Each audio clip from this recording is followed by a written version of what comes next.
Today, I wanted to talk a little bit about tips for financial conversations with kids.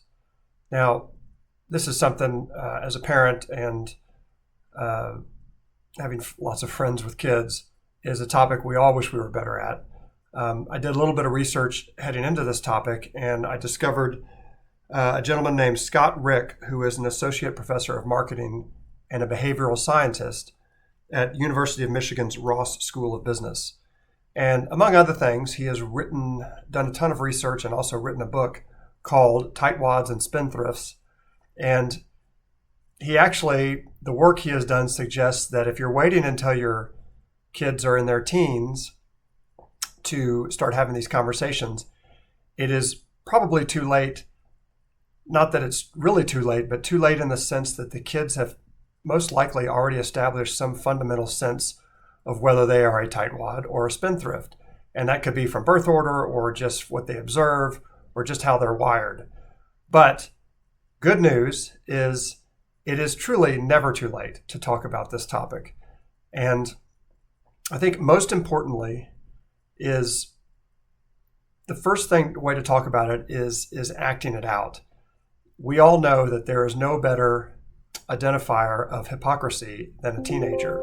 So if you're saying do as I say and not as I do, it is unlikely that the message you are trying to deliver is going to get through. So as best you can, model the behavior you are trying to encourage them to follow, i.e. saving, investing, whatever it might be, spending thoughtfully. The other thing, best practices, a lot of people I've talked to and a lot of research has suggested come up with 3 specific ways that are easy to identify when they're young.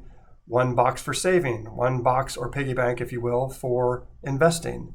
And then also make things relatable.